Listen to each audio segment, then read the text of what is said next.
अश्लेषा नहीं आ रही आज, अश्लेषा जा रही है डिज्नीलैंड, ओ सॉरी मतलब कहीं घूमने। चलो चलो, hello guys, welcome to the day 2 of coordination compounds. और हम समर वेकेशंस की एंड में पहुंचने वाले हैं। मुझे पता है दिल पे पत्थर रख के हमें ये बोलना पड़ रहा है, बट एनीवेज जो शुरू होता है उसका खात्मा भी किसी ना किसी दिन होता है। और फिलहाल ये दिन हमारी समर हॉलीडेज का चल रहा है। डिज्नीलैंड के सपने को एक तरफ रखते हुए हम शुरू करते हैं आज का खूबसूरत सा टॉपिक।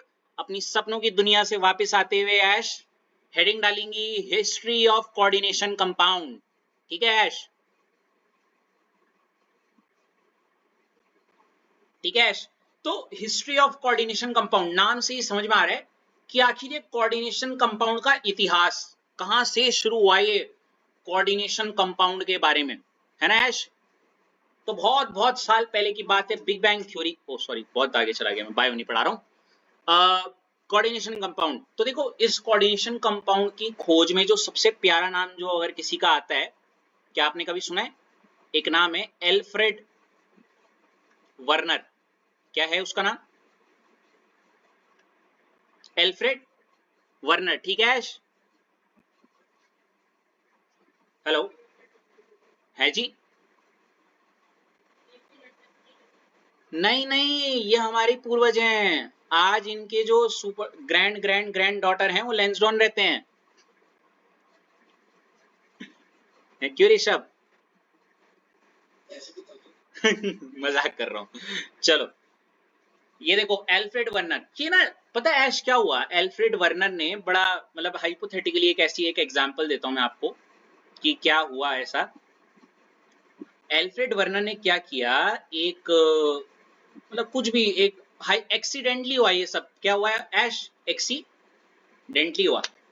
उसने कुछ मिक्स किया, जैसे ये कोबाल्ट वाली स्पीशीज, और उसमें डॉट करके मान लेते हैं ये Cl3 डॉट 6NH3, मतलब ऐसे समझ लो एक वेसल है, उसने कोबाल्ट क्लोरीन अमोनिया का कुछ एक अजीब सा यहाँ पे मतलब कुछ मिक्सचर वगैरह कुछ भी बना रखा है। ठीक है ऐश? थोड़ी देर के लिए प्लीज आए ना ऐश,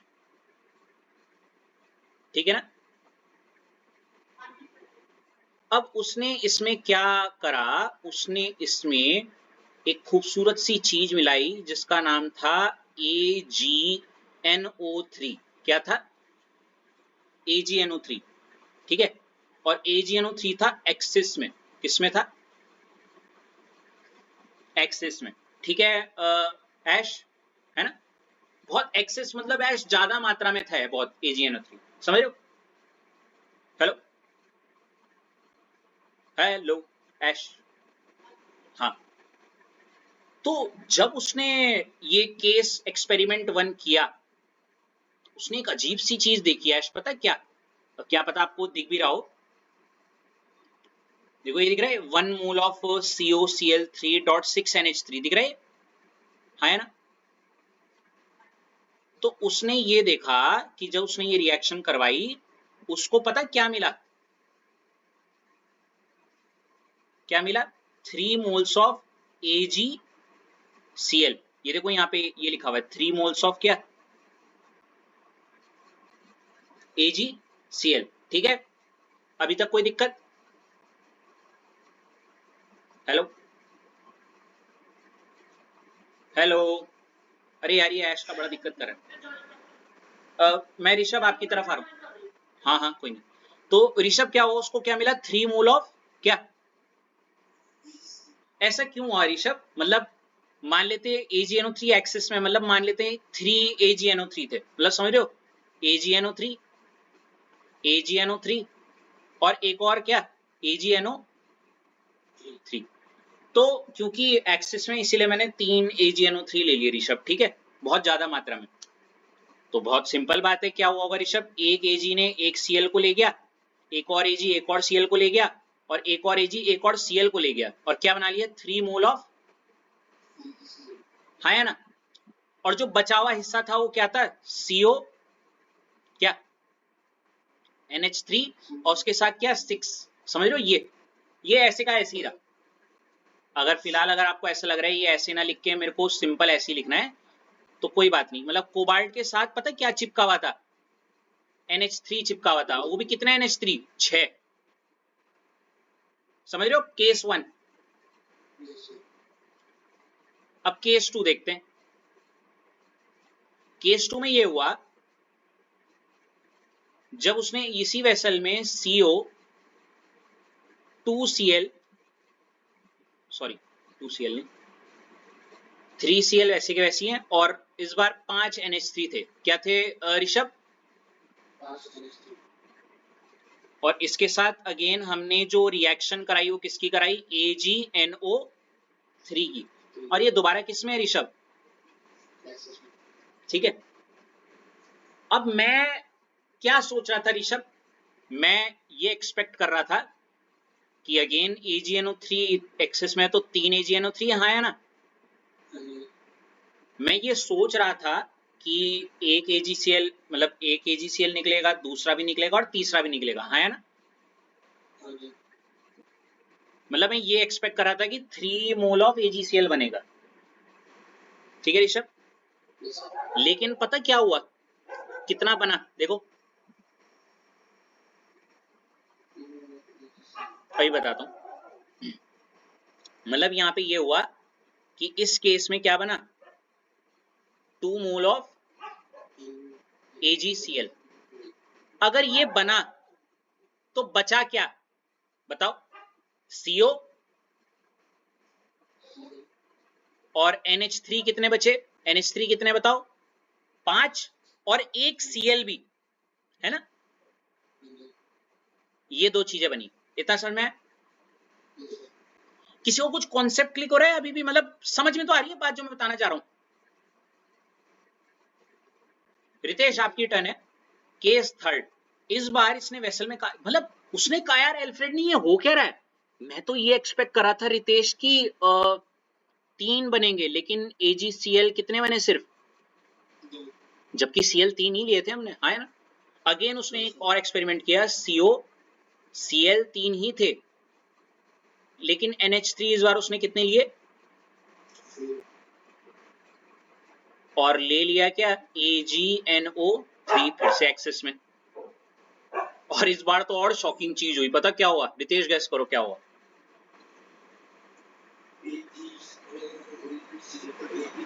वाह, 1 मोल बना सिर्फ किसका, AgCl का। और अगर सिर्फ 1 मोल बना तो बचा क्या बताओ, CO NH3 4 और क्या Cl 2।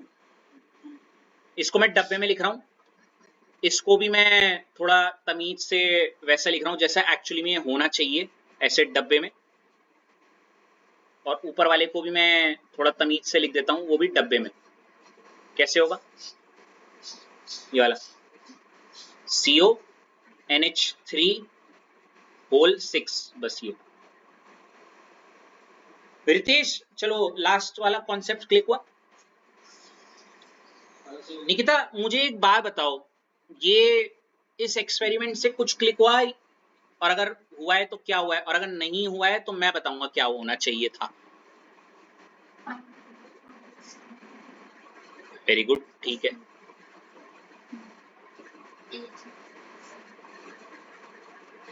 ठीक है, मतलब पहले केस में 3 बने, फिर 2 बने, फिर एक AgCl बना। वही तो पूछ रहा हूं ऐसा क्यों हुआ, जबकि AgNO3 एक्सेस में। ऐसा नहीं कि AgNO3 का कम मात्रा ले रखी हमने, है ना।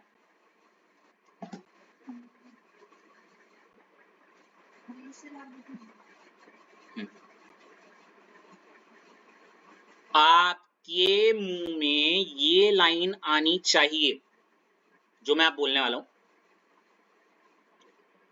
ध्यान से देखना। केस 1 में 3 मोल AgCl बने, और जो बची हुई चीज है, एल्फ्रेड वर्नन ने बोला चलो ठीक है, मैंने AgNO3 एक्सेस में लिया था तो 3 AgNO3, 3 AgNO3 का मतलब है 3 Ag positive, 3 Ag positive 3 Cl negative को लेकर और 3 AgCl बना दिया, वहां तो कोई दिक्कत थी नहीं। और जो बची हुई चीज है ये एज इट इज रह गया, ये अपना बॉन्ड नहीं तोड़ रहा है, CONH6 का एक अजीब सा कॉम्प्लेक्स बना हुआ है ना, ठीक है। ये आगे बताऊंगा कौन सा। तो ये कुछ नहीं, इसमें कोई हरकत नहीं हुई, ये वैसे का वैसी। इसके बाद उसने कहा यार चलो मैं अमोनिया को थोड़ा कम करके ऐसा कुछ कॉम्प्लेक्स मतलब कुछ कंपाउंड ना रखा है। अब इसको जब AgNO3 के साथ एक्सपेक्ट किया, वो ये ही एक्सपेक्ट कर रहा था कि तीनों Cl निकल जाते, लेकिन तीनों Cl ना निकल के दो ही Cl निकले, और एक Cl उस क्या हुआ डब्बे के, और तीसरे केस में तो क्या रहा, दो अंदर रहे डब्बे के और सिर्फ एक ही Cl बाहर निकला, है ना। उसने इन तीनों में एक चीज ऑब्जर्व की, भाई साहब ये जो कोबाल्ट है ना, ये कोबाल्ट चाह रहा है हमेशा मेरे क्या, कोबाल्ट के साथ कितने चीजें जुड़ी हुई, कितने अमोनिया जुड़े हैं बताओ, 6। सेकेंड केस में कोबाल्ट के इर्द गिर्द कितनी चीजें जुड़ी हुई हैं देखो, अरे कोबाल्ट के साथ इर्द गिर्द कितनी चीजें जुड़ी हैं टोटल, 5 और 1, समझ रही हो। तीसरे केस में कोबाल्ट के इर्द गिर्द टोटल कितनी चीजें लगी हैं, आसान शब्दों में जो बचा हुआ कंपाउंड है ये डब्बे वाला, उसमें कोबाल्ट चाह रहा है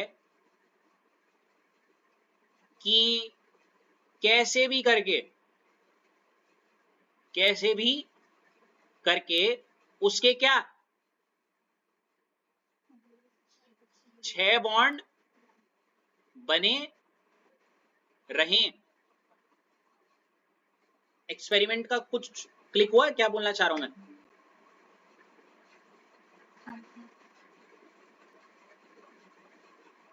ठीक है।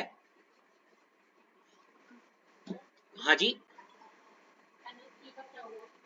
NO3 का क्या हुआ, वो सॉल्यूशन में ही रहा आपका, एक्सेस में है ना, सॉल्यूशन में NO3 उधर नहीं गया। अभी बताऊंगा कॉम्प्लेक्स में यूज वगैरह कहाँ होगा, लेकिन अभी कंपाउंड का ये देखो जरा। अरे यार कौन मैसेज कर रहा है,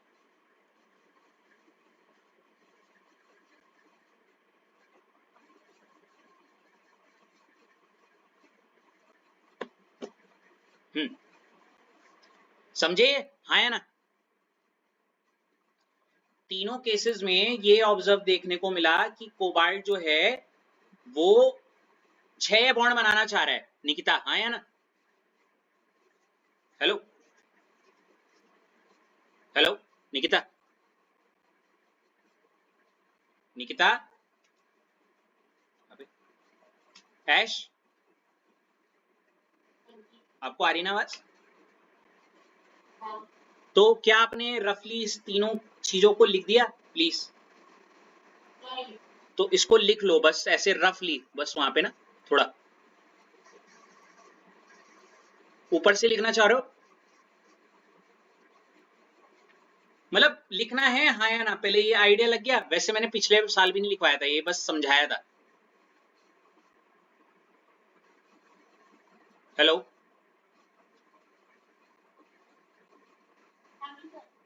लिखना है या आगे बढ़ूं,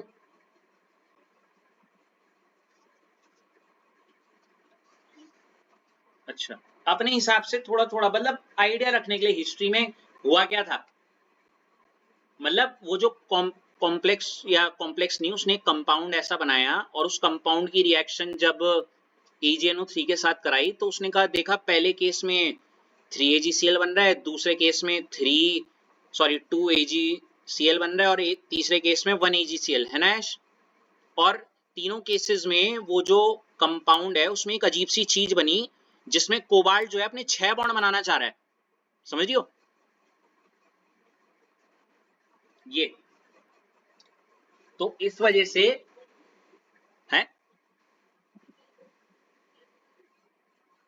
कहाँ है COCl3, अच्छा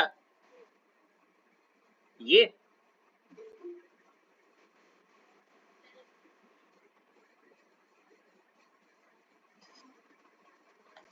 ठीक है। हाँ हाँ 6NH3 है वो, 6NH3 है ना।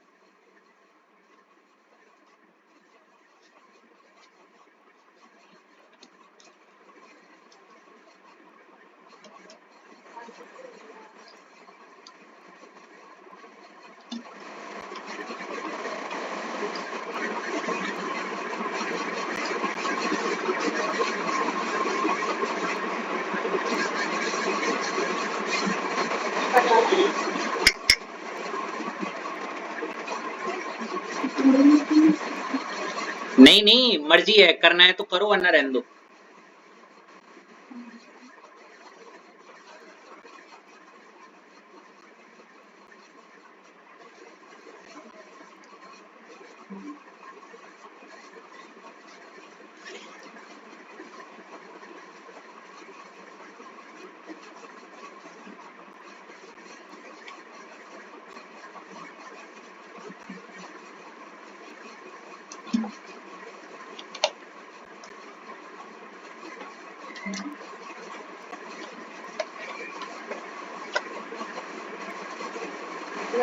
जी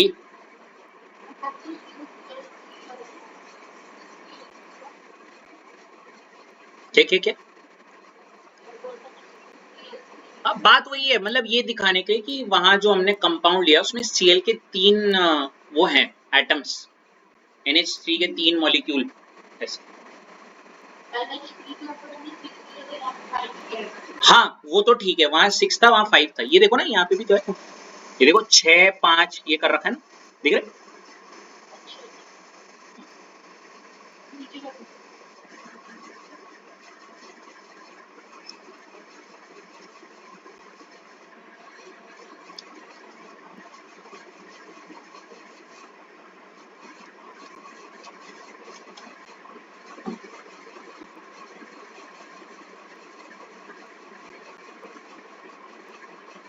और अगर किसी को भूल जाए तो बस ये वाला पॉइंट लिखना, देखो ये जो बचा हुआ जो कंपाउंड है, एक्चुअली इस बचे हुए कंपाउंड को ही हम एक स्पेशल नाम देंगे। निकिता गेस कर सकती है बचे हुए कंपाउंड को उस एल्फ्रेड वर्नर ने क्या नाम दिया, ये जो बन रहा था।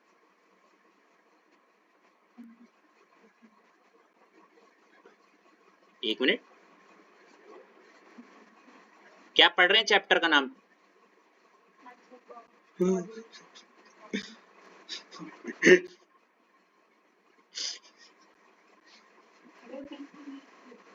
Alfred Werner crying in corner.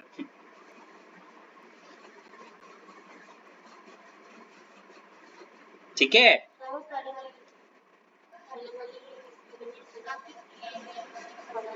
Ji Baba, AgNO3 access का मतलब है कितने भी AgNO3, ठीक है।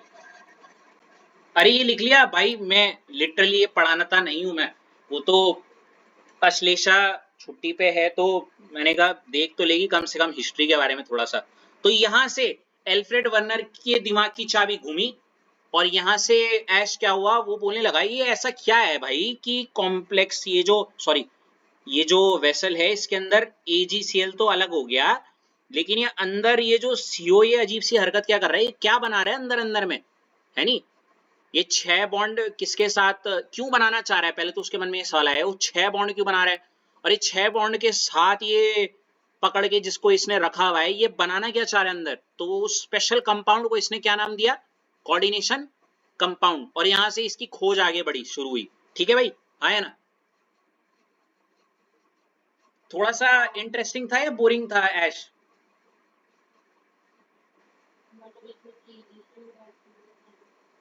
ऐश आप थे नहीं हमारे साथ? Oh sorry. ऋषभ आपको थोड़ा क्लिक हुआ, क्या था वो? हाँ। और यहाँ से एल्फ्रेड वर्नर ने शुरू की अपनी खोज किसके बारे में, क्या?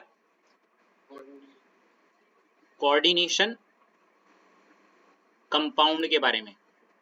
और कोऑर्डिनेशन कंपाउंड की खोज करते करते उसने अपनी क्या दी, एक कुछ थ्योरीज दी, तो जिसको हम हेडिंग में डालेंगे थ्योरी ऑफ क्या, एल्फ्रेड वर्नर, या इसको हम ये भी बोलते हैं वर्नर कोऑर्डिनेशन थ्योरी। लिखो ऋषभ इसको अपनी कॉपी में। Yes, sir.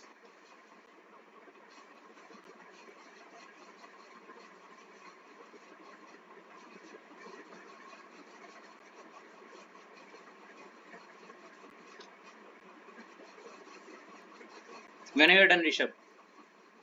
Okay, sir.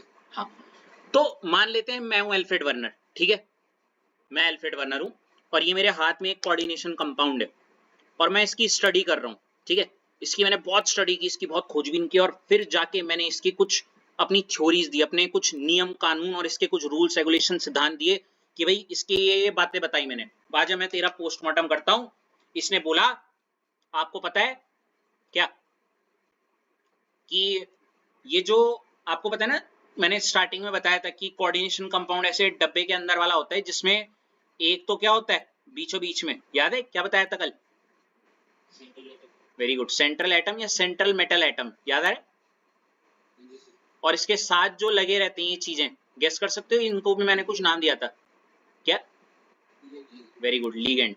तो ऋषभ उसने कहा इस कोऑर्डिनेशन कंपाउंड में जो क्या होता है आपका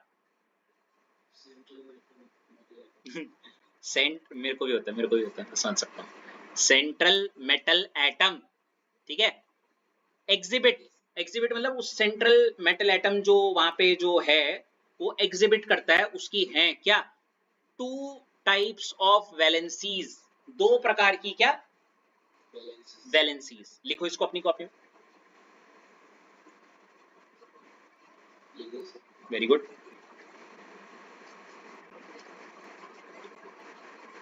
वैलेंसी शब्द का नाम लिखना, इसकी दोनों टांगे ऐसे खोलो और बोलो वो वैलेंसी दो प्रकार की होती है, एक होती है प्राइमरी वैलेंसी और एक होती है, Secondary valence. लिख दो इसको अपनी कॉपी में, है जी? अरे मुझे तो लगा है शायद आपने नीचे का भी लिख दिया होगा।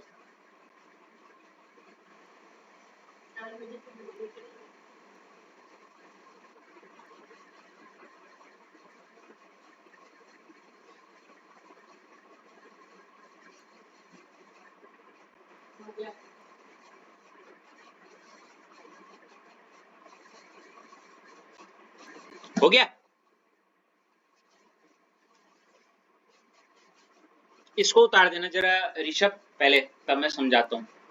प्राइमरी वैलेंसी के नीचे ऐसे दो पॉइंट लिखे हुए, ionisable and it represent oxidation state, और इधर non ionisable it represent coordination number. जरा बस ये लिख दो तब मैं समझाता हूँ।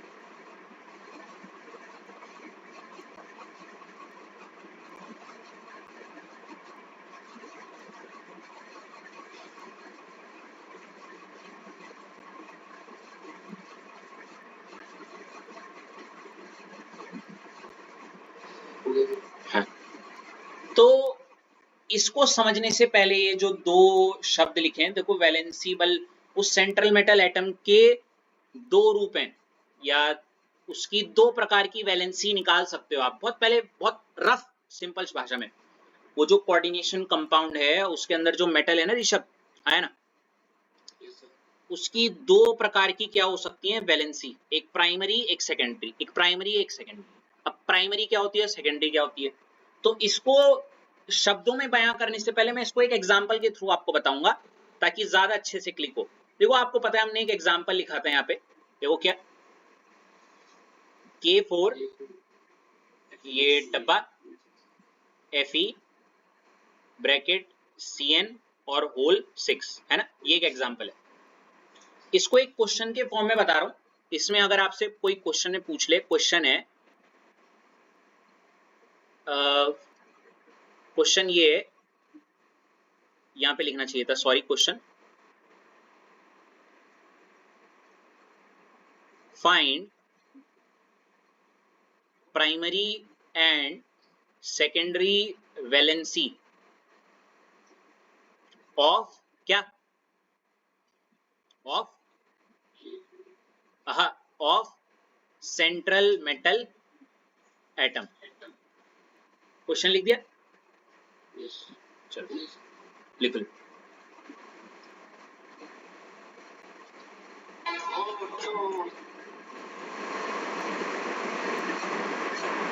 Yes, sir. ठीक है, अब इसमें ध्यान से सुनना, मैं क्या करने वाला हूं। सबसे पहले मैं इसकी पता क्या निकाल रहा हूं, प्राइमरी वैलेंसी। अब प्राइमरी वैलेंसी निकालने के लिए मैंने क्या किया, देखो के का चार्ज पता है ऋषभ क्या होता है, के का क्या होता है, इनटू कितने के हैं बताओ। आयरन का मुझे चार्ज नहीं पता, वही निकालना है, समझ रहे हो।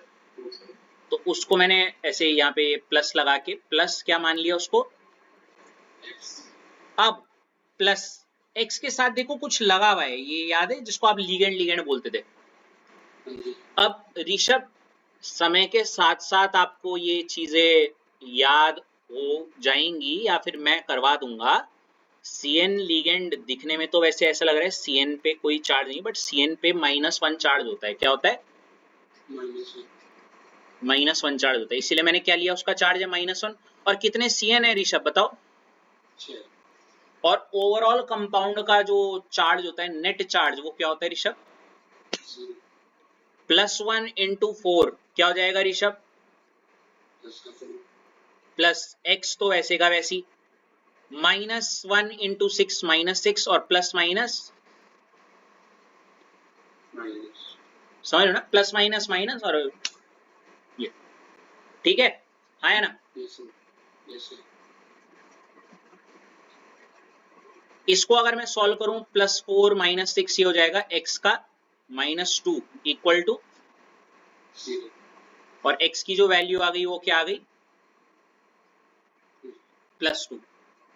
इसको उसने क्या नाम दिया, प्राइमरी वैलेंसी। दिख रहा है, हाँ है ना। इसको उतार लिया आपने,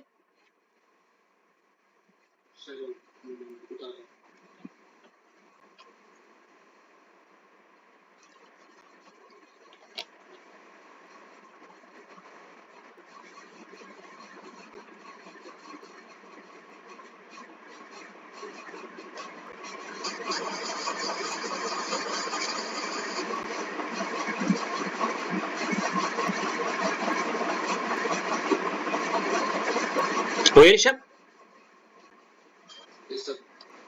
अब जरा इसको, ये तो हो गया समझ, मतलब सर, मतलब क्लिक हो गया पर मजा नहीं आ रहा, तो उसको थोड़ा और अच्छे से बताओ।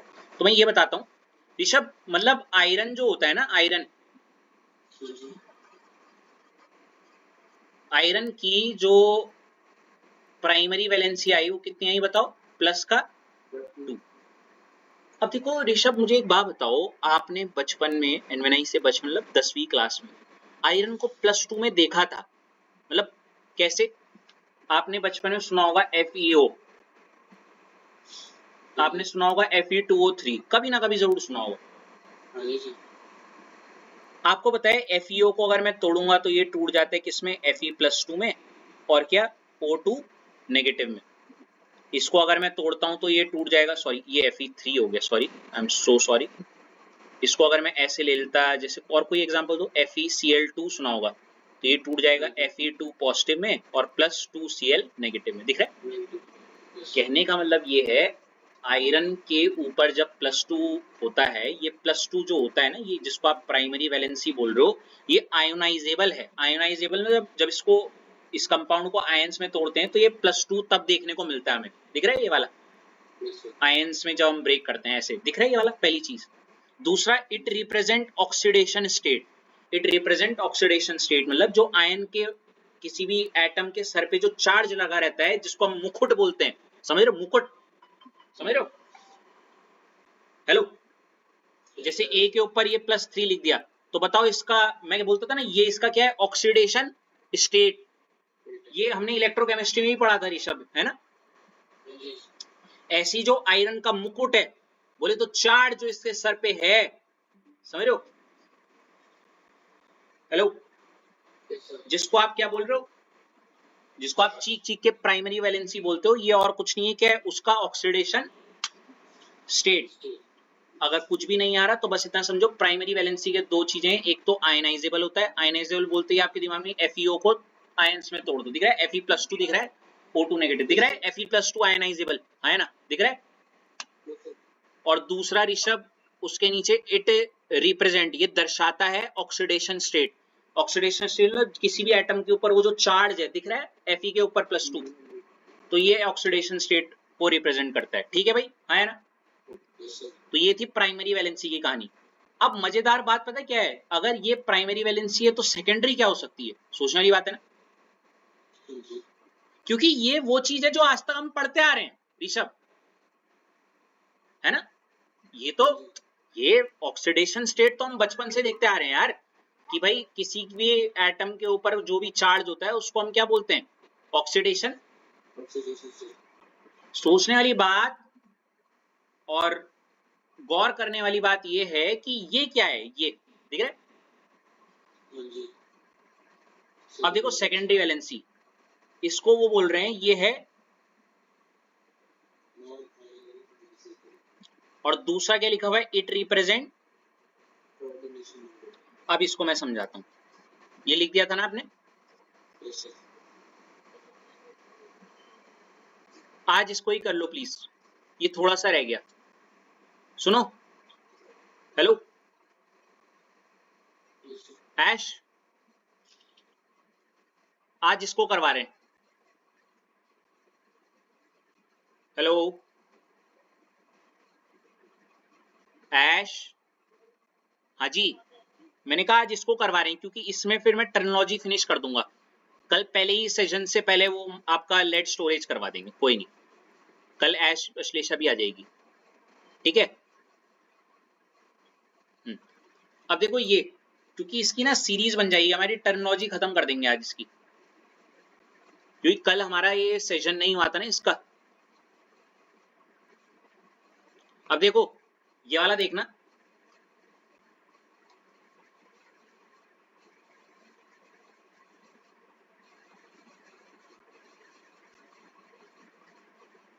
मुझे एक बात बताओ रितेश, आप बताना ये वाला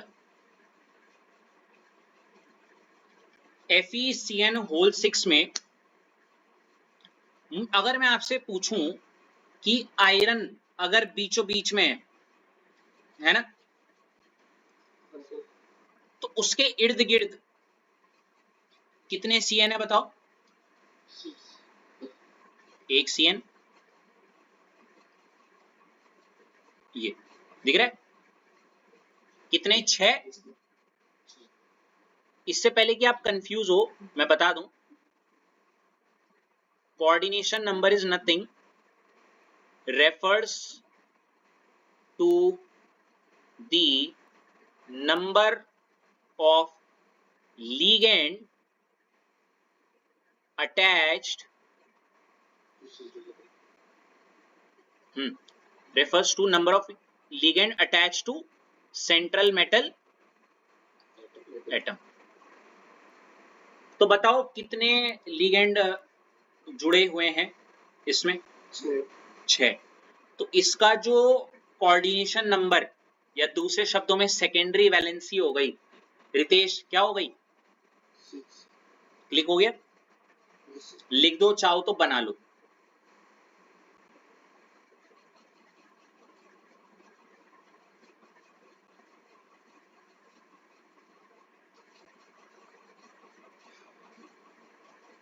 हो गया रितेश।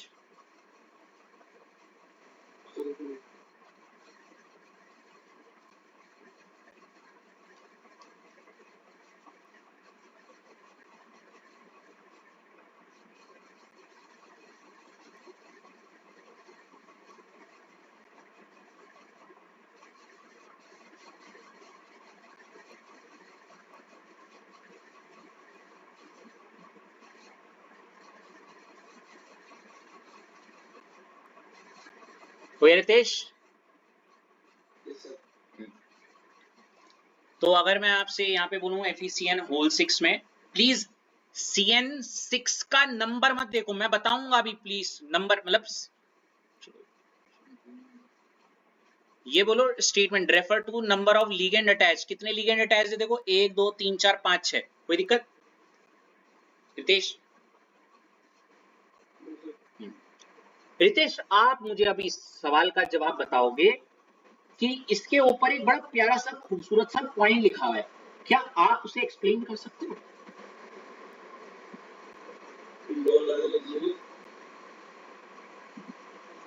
हिंट दूं, कल हमने डबल सॉल्ट और कोऑर्डिनेशन कंपाउंड पढ़ा था, याद करो।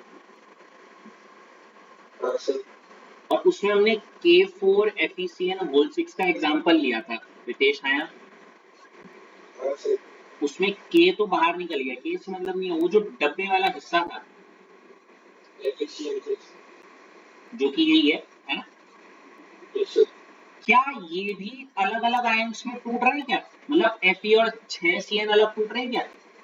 नहीं। नहीं टूट रहे ना। तो ये जो सेकेंडरी वैलेंसी है, इसलिए इसलिए क्या लिखा है, ये 6 जो है ये नॉन आयनाइजेबल, ये टूट नहीं रही है। 6 है तो 6 ही है Fe के साथ। समझ लो क्या बोलना चाह रहा हूं मैं? हाँ sir. The part this secondary valency which is 6, it is non ionizable because it ain't gonna break, ये ब्रैकेट से बाहर नहीं निकलेंगे। Fe और Cn अलग नहीं होता, इसीलिए it is non ionizable. Ions में नहीं टूट सकते, सिंपल शब्दों में efficiency. Got it? Yes sir. तो याद रहेगा ये। हाँ सर। अब यही चीज अगर ऑनलाइन देखोगे, मतलब यूट्यूब के थ्रू ना, तो थोड़ा मतलब ऐसा है, मैं मानता हूं अभी आपको ये अच्छा लग रहा है because we are taking time to learn these things. Yes, getting my point? Yes sir. लेकिन वहां पे वो बोरियत सी आ जाती होगी है। खैर वो तो तब आएगी जब आप देखोगे, देखी नहीं अभी तक कोई भी, है ना? Yes sir. देखिए जरा बताना कौन सी वाली देखी है, सच बताना। सर, जो बैलेंस वाली कौन सी वाली? Balance of store. अच्छा, वेरिएशन वाली। Yes sir. समझ में आ रहा था वहां पे भी? हाँ सर।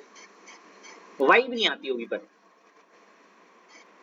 सर थोड़ा इसकी सारा यहाँ मैंने एक चीज नोटिस किया है, बच्चा पढ़ता है मजे के लिए, उसको वहां पढ़ता है जहां उसको मजा है, मतलब कनेक्टेड फील हो। और वहां तुम कर रहे हो मजबूरी से, क्योंकि सिलेबस कंप्लीट करना है? पकड़ लिया मैंने क्या? Little bit, little little. चलो, तो इसको आज फिनिश करते हैं थोड़ा सा, क्योंकि मैं नहीं चाहूंगा ये वेस्ट चला जाए हमारा आधा घंटा, नहीं तो लेट स्टोरेज बैटरी करवाना था। बट कल जब आप आते ही साथ आओगे तो मैं ऐश के लिए ये लेट स्टोरेज बैटरी और वो जो है पहले वही कंप्लीट करेंगे हम 8 बजे से, ठीक है? तो फिलहाल इसको हम फर्दर आगे कंटिन्यू करते हैं। उसका रीजन बस इतना है कि ये पूरी एक सीरीज प्लेलिस्ट बन जाएगी। टर्मिनोलॉजी क्या लिखोगे? इधर से निकिता है हेडिंग टर्मिनो। निकिता है हमारे साथ जुड़ी हुई?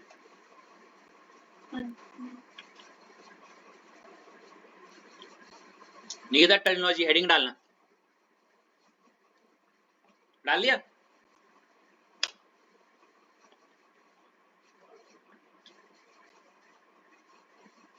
निकिता ऐसे है, ये है नहीं है? क्या कर रही हो निकिता, बोल क्यों नहीं रही हो? अच्छा चलो ठीक है, आप फिर सुन लो। ऐश आपको आवाज आ रही है? अच्छा निकिता, सॉरी सॉरी, अच्छा आपको।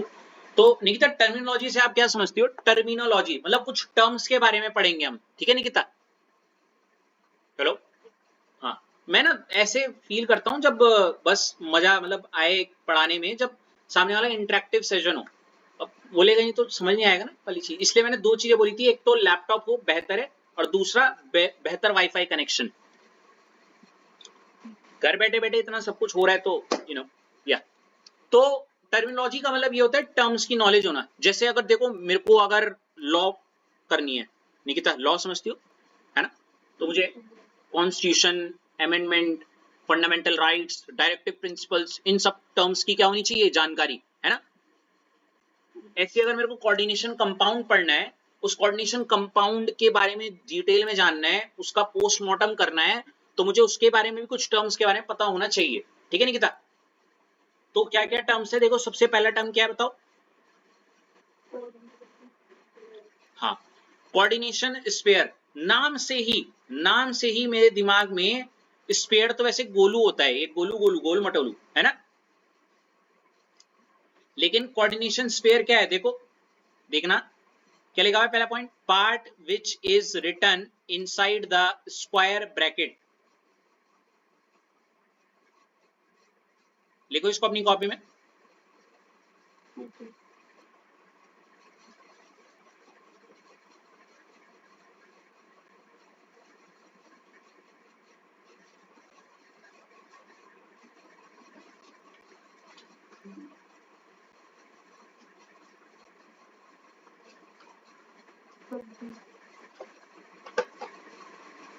देखा? क्या मुझे पॉइंट समझाने की जरूरत है? बिल्कुल नहीं। हाँ बोलते ना, देख लेता मैं फिर। भाई कितना सिंपल है कि अगर जैसे ये K4FeCN होल 6 है, part which is written inside the square bracket, मतलब कौन सा वाला हिस्सा? ये वाला, है ना? तो इसका कोऑर्डिनेशन स्फीयर क्या है? ये रहा। ठीक है, और इसके ऊपर चार्ज लगा देना, भले ही बाद में बताऊंगा क्यों क्या कैसे, बट ये।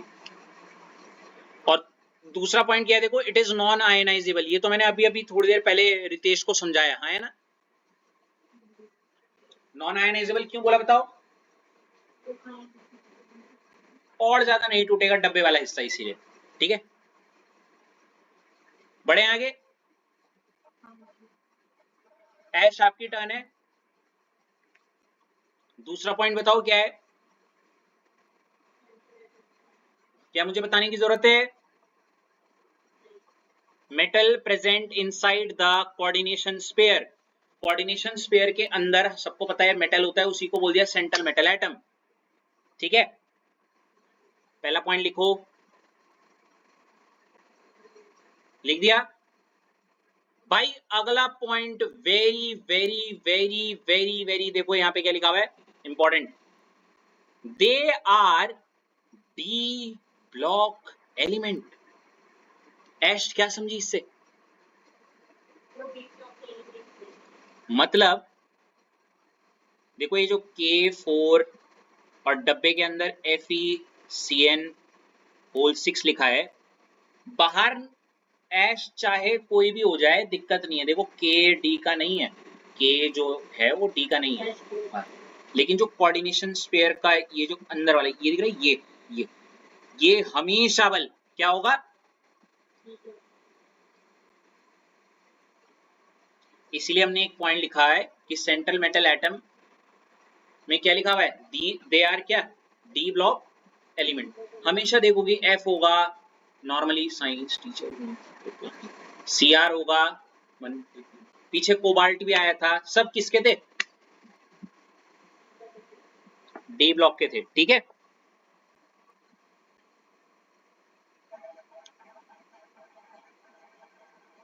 अच्छा आपके मन में एक सवाल आना चाहिए, ऐश वैसे आपने पूछा नहीं, बोलो ना। है ना? आगे नीचे पता चल जाएगा। ठीक है, डी ब्लॉक के ही क्यों, मतलब डब्बे के अंदर डी ब्लॉक का ही होगा, पर डी ब्लॉक का ही क्यों, उसका आंसर नीचे मिलेगा। ठीक है, एग्जाम्पल लिख लो जरा पहले, बेकार सा। K4FeCN होल 6 में ये जो डब्बे के अंदर ये वाला जो है, ये है सेंट्रल एटम, जिसको हमने क्या बोल दिया? Fe। ठीक है,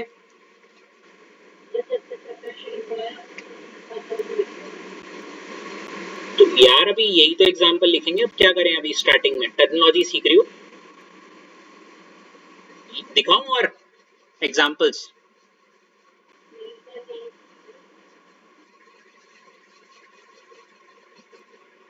बढ़े आगे।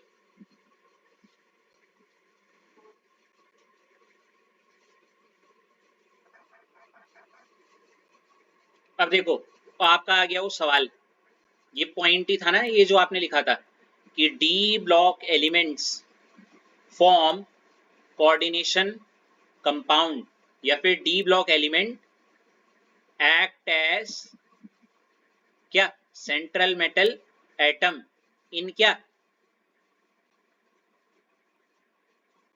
Coordination compound. कोऑर्डिनेशन कंपाउंड में वो जो डब्बे वाला हिस्सा होता है उसके अंदर जो मेटल होता है वो और कोई नहीं होता, कौन सा होता है, डी ब्लॉक एलिमेंट, है ना। और इसके बाद ऐश आपके उस सवाल से हम पर्दा उठा रहे हैं और आपको जवाब बता रहे हैं एक लाइन में, जो कि क्या है,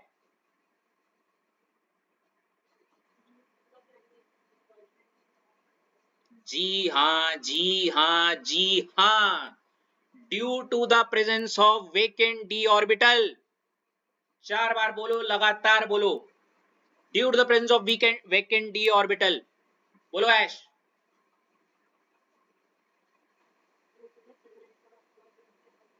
इसको हिंदी, इसको हिंदी में बोलो।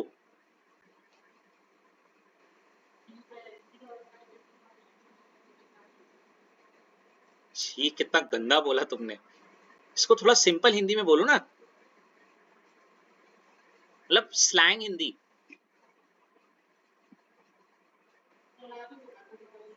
अरे मतलब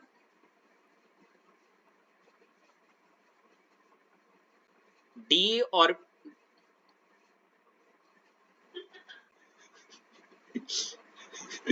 डी ब्लॉक एलिमेंट जो होते हैं उन पे डी, उनका डी ऑर्बिटल खाली होता है।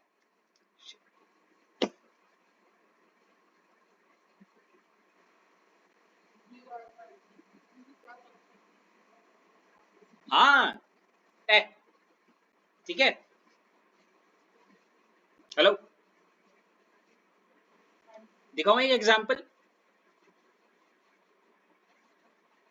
चलो स्कैंडियम का लेते, अभी मेरे से क्रॉस क्वेश्चन मत करना, अभी बस यहाँ पे बस एक एग्जांपल दे रहा हूँ। जैसे स्कैंडियम होता है, देखो जैसे स्कैंडियम होता है 21 1s2 2s 2s2 2p6 3s2 3p6, 4s2 और 3d1, ये इसकी इलेक्ट्रॉनिक कन्फिग्रेशन है ऐश, ठीक है। ठीक है, क्या स्कैंडियम डी ब्लॉक एलिमेंट है, हाँ या ना, हमने, अच्छा तुम्हें पता है डी ब्लॉक एलिमेंट है स्कैंडियम। हेलो, जिसको नहीं पता मैं बता दूं, ये डी ब्लॉक एलिमेंट है।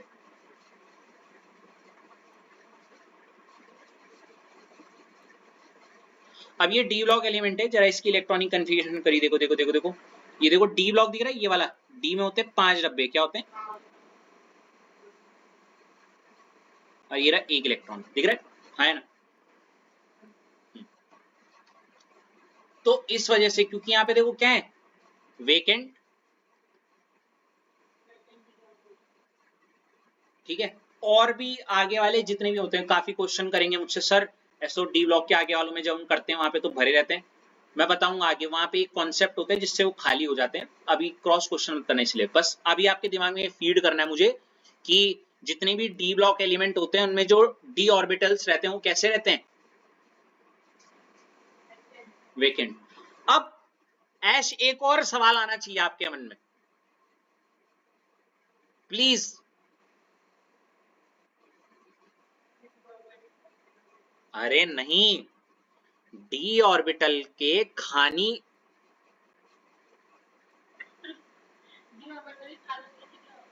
डी ऑर्बिटल के खाली रहने से उसे सेंट्रल मेटल एटम क्यों बोल दिया गया। हेलो, हेलो, है ना, मतलब ये क्या रीजन हुआ भाई, खाली तो मेरा दिमाग भी है मुझे तो नहीं बोला डी ब्लॉक एलिमेंट, क्यों।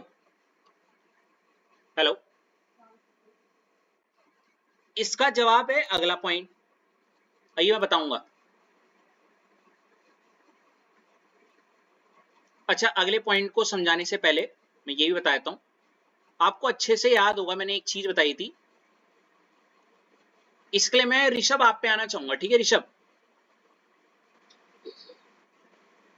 मान लेते हैं मेटल है, ये रहा स्कैंडियम, ठीक है,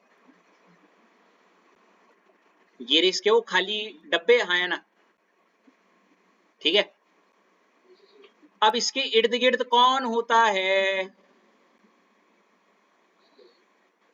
कल बताया था लिगेंड क्या करता है, लिगेंड पे क्या होता है, जिसको नहीं पता। अच्छा ये बताओ, कल हमने एक ऐसे तीर मारे थे, हाँ या ना?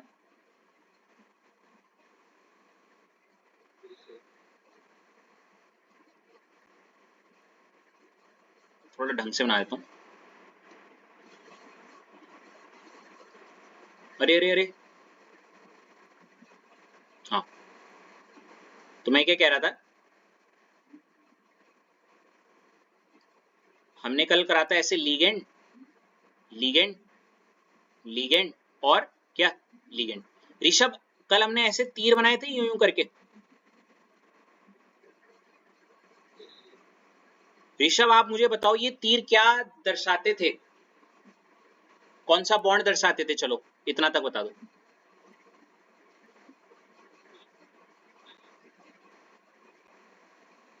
कौन सा बॉन्ड है ये? हिंट दूं, कल कॉपी के स्टार्टिंग वाले पन्ने में मैंने एक बॉन्ड लिखवाया था। कोऑर्डिनेशन कंपाउंड में कौन सा बॉन्ड होता है? Coordinate bond. और कोऑर्डिनेट बॉन्ड क्या था, उसकी डेफिनेशन देखो।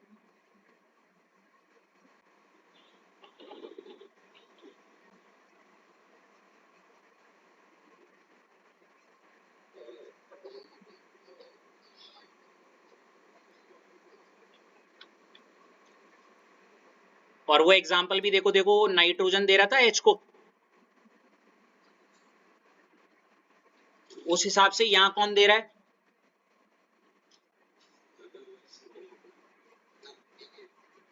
मैं भाई साहब लेंस जोन में आके मारूंगा, बता रहा हूं मैं। वहीं पे वो जो है तुम्हारा, वो कौन सा है, वो हिल टॉप, धक्का मारूंगा वहीं से नीचे। एक मिनट दो, इसको बताओ तब तक काना फूसी चीटिंग कर लो बेटा, मेरे को आंसर सुनना है।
हाँ भाई, तो क्या बोल रहा था मैं?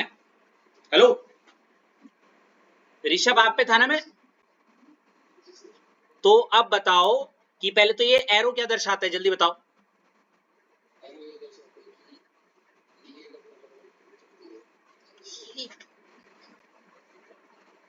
ये एरो कौन सा बॉन्ड दर्शाता है? Coordinate bond. कोऑर्डिनेट बॉन्ड क्या था, जिसमें एक atom gives shared pair of electron come from one atom, ठीक है? वो वन एटम कौन है, कौन दे रहा है इलेक्ट्रॉन का जोड़ा? लिगेंड दे रहा है। कहां देगा जोड़ा, कहां जा रहा है वो इलेक्ट्रॉन का पेयर? वो तो जा रहा है। अब सुनो मेरी बात, सुनो, थोड़ा जज मत करिएगा। हनीमून कपल जोड़ा बनाने खाली कमरे ही तो ढूंढेगा ऋषभ, उसको खाली कमरा चाहिए। हेलो, तो लिगेंड का जब पेयर आएगा तो वो ढूंढेगा, उसको क्या चाहिए? शेल। समझ गए? लिगेंड इलेक्ट्रॉन का पेयर कहां डालेगा? लिगेंड इलेक्ट्रॉन का पेयर कहां डालेगा? लिगेंड इलेक्ट्रॉन का पेयर कहां डालेगा? समझे? हाँ या ना? इससे आपको बड़ी दो प्यारी प्यारी बातें पता चल गई जो मुझे 12 पास करने के बावजूद नहीं पता थी। Can you imagine? अरे ये कुछ कुछ भी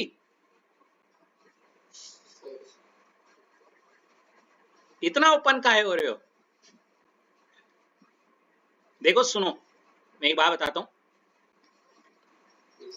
दो चीजें। एक होता है, ध्यान से सुनना, लुइस एसिड, और एक होता है लुइस बेस। ठीक है भाई? लुइस एसिड होते हैं इलेक्ट्रॉन पेयर एक्सेप्टर।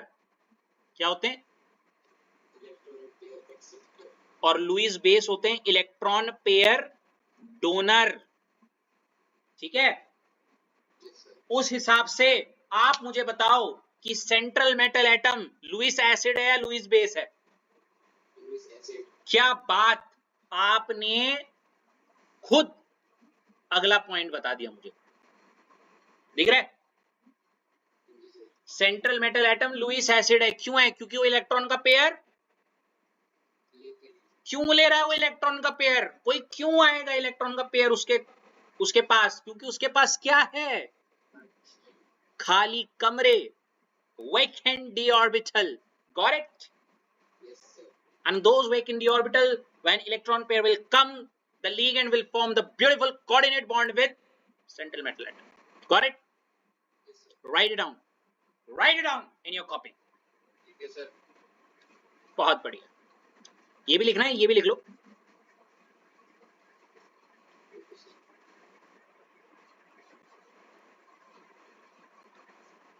समझ गए? जैसी वो जोड़ा इलेक्ट्रॉन का पेयर या वो जोड़ा उस जगह चेक इन करेगा, वहां रिश्ता बन जाएगा बड़ा प्यारा सा उनके साथ। समझ रहे हो? ये खांसी किसे आ रही है रितेश? आप हो गया रितेश? क्या हो गया?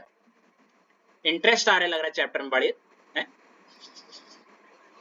चलो अगला चीज लिगेंड। अब मत बताओ सर, रितेश यूं बोल दो, आप नहीं बताओगे मैं बताऊंगा। ठीक है? बोल सकते हो ऐसा? तो चलो शुरू हो जाओ।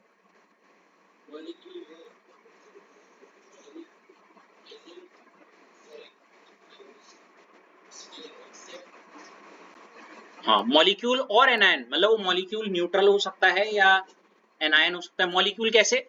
जैसे आपने अभी, अगर मैं ऐसे लिख दूं CO और अंदर H2O, तो ये मॉलिक्यूल हो गया, है ना? और एनायन कैसे? जैसे CO के साथ मैंने Cl ले लिया, Cl6, तो ये Cl क्या हो गया? एनायन। तो मॉलिक्यूल और anion present inside the coordination sphere. जो कोऑर्डिनेशन स्फीयर के कहां होता है? अंदर। एक्सेप्ट क्या? उसको छोड़ के सब कुछ, सब कुछ क्या है आपका? लिगेंड। पहला पॉइंट लिखा। अगला पॉइंट भागना नहीं है। मे बी न्यूट्रल और एनायनिक। न्यूट्रल हो सकता है, जैसे वाटर, पता कैसा होता है? Neutral, no charge. NH3 एक लिगेंड होता है, कैसा होता है?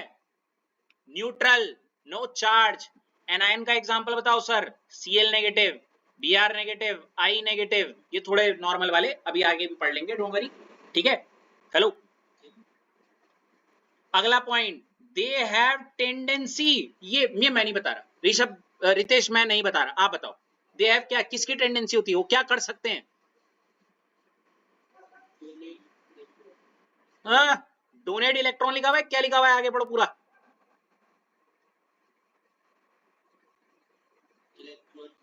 यस, इलेक्ट्रॉन नहीं, डोनेट इलेक्ट्रॉन का। हाँ, वो डोनेट कर सकते हैं इलेक्ट्रॉन का। क्या? ये लीगेंड है, ये लीगेंड है। लीगेंड के पास होगा इलेक्ट्रॉन का पेयर, इलेक्ट्रॉन का पेयर देगा, इलेक्ट्रॉन नहीं, इलेक्ट्रॉन का जोड़ा। कभी एक चप्पल लेने गए हो दुकान में? हैं? ओ लेंसडॉन से, हेलो, कभी जोड़ा चप्पल अकेली लेने गए हो, जोड़ा लेने गए हो ना?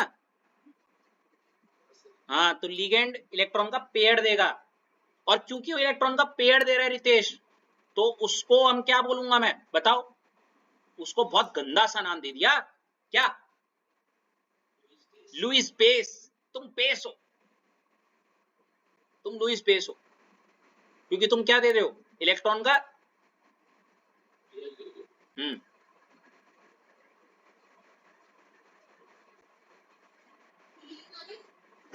ठीक है, thus they are called Lewis base। लिख दे रितेश। तो याद रहेगा ये आपको, बिल्कुल, कि जो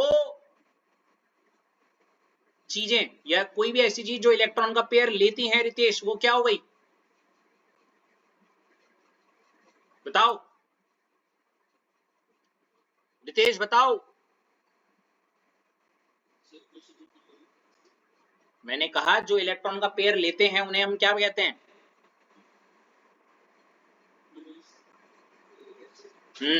और जो इलेक्ट्रॉन का पेयर देते हैं उन्हें हम क्या कहते हैं? बिल्कुल, तो याद रखना। और जो क्या है, लुईस एसिड और कौन है, सेंट्रल मेटल एटम या लिगेंड? मेटल एटम, ठीक है, उसको इलेक्ट्रॉन का पेयर चाहिए ना, इलेक्ट्रॉन का पेयर दो, मुझे इलेक्ट्रॉन का पेयर दो, ठीक है। तो याद रखना कि क्या बोलते हैं, ये याद रहेगा ये।